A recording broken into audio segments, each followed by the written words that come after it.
कर्मों का लेखा जोखा। पूर्व जन्मों के कर्मों से ही हमें इस जन्म में माता पिता, भाई बहन, पति पत्नी, प्रेमी प्रेमिका, मित्र शत्रु, सगे संबंधी इत्यादि संसार के जितने भी रिश्ते नाते हैं, सब मिलते हैं। क्योंकि इन सबको हमें या तो कुछ देना होता है या इनसे कुछ लेना होता है। वैसे ही संतान के रूप में हमारा ही कोई पूर्व जन्म का संबंधी ही आकर जन्म लेता है, जिसे शास्त्रों में 4 प्रकार से बताया गया है। पहला, ऋणानुबंध पुत्र, पूर्व जन्म का कोई ऐसा जीव जिससे आपने ऋण लिया हो या उसका किसी भी प्रकार से धन नष्ट किया हो, वह आपके घर में संतान बनकर जन्म लेगा और आपका धन बीमारी में या व्यर्थ के कार्यों में तब तक नष्ट करेगा जब तक उसका हिसाब पूरा ना हो जाए। दूसरा, शत्रु पुत्र, पूर्व जन्म का कोई दुश्मन आपसे बदला लेने के लिए आपके घर में संतान बनकर आएगा और बड़ा होने पर माता पिता से मारपीट, झगड़ा या उन्हें सारी जिंदगी किसी भी प्रकार से सताता ही रहेगा। हमेशा कड़वे बोल बोलकर उनकी बेइज्जती करेगा व उन्हें दुखी रखकर खुश होगा।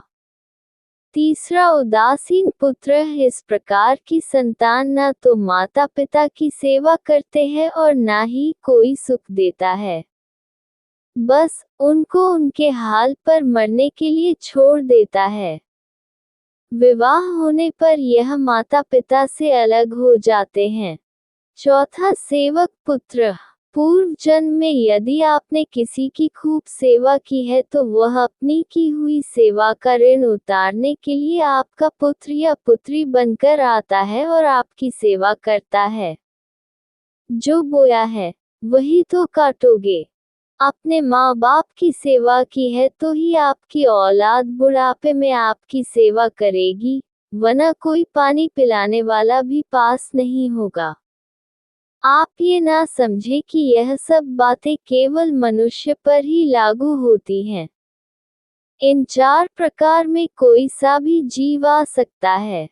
जैसे आपने किसी गाय की निस्वार्थ भाव से सेवा की है तो वह भी पुत्र या पुत्री बनकर आ सकती है।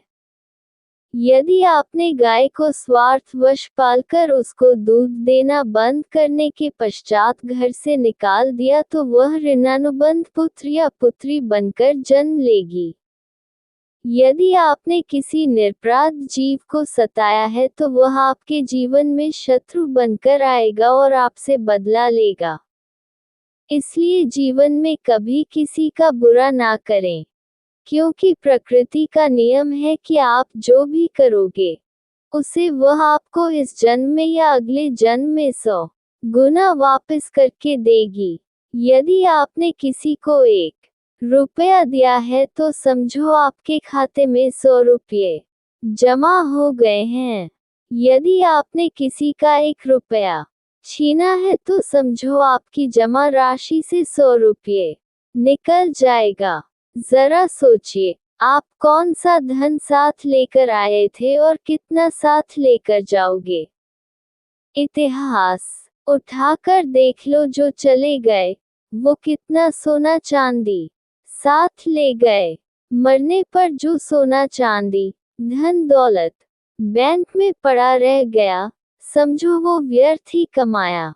औलाद अगर अच्छी और लायक है तो उसके लिए कुछ भी छोड़कर जाने की जरूरत नहीं है, खुद ही कमा लेगा। और औलाद अगर बिगड़ी या नालायक है तो उसके लिए जितना मर्जी धन छोड़कर जाओ, वह कुछ दिनों में सब बर्बाद करके ही चैन से बैठेगा। मैं, मेरा, तेरा और सारा धन यही का यही धरा रह जाएगा, कुछ भी साथ नहीं जाएगा। साथ यदि कुछ जाएगा भी तो सिर्फ आपके कर्म ही साथ जाएंगे। इसलिए मनुष्य को यह एक बात बड़ी ध्यान रखनी है, अपना मनुष्य जीवन सार्थक करके जीवन भवसागर पार करना है। और परमात्मा परमेश्वर भगवंत के धाम में उनके श्री चरणों में अपना स्थान बनाना है और मोक्ष प्राप्त करना है। अगर आपको मोक्ष प्राप्त हुआ तो समझो आपके पहले आपके पूर्वजों को मोक्ष प्राप्त होगा, क्योंकि आप उनके ऋणी हो और आपके माता पिता पूर्वज ही नहीं होते तो आप कहाँ से आते और आप यहाँ तक कैसे पहुँचते। इसलिए आपके साथ आपके पूर्वजों का भी कल्याण होता है आपके नेक कर्म से। ये बात मनुष्य को हर हमेशा याद रखना चाहिए। इसलिए जितना हो सके सत्कर्म करो।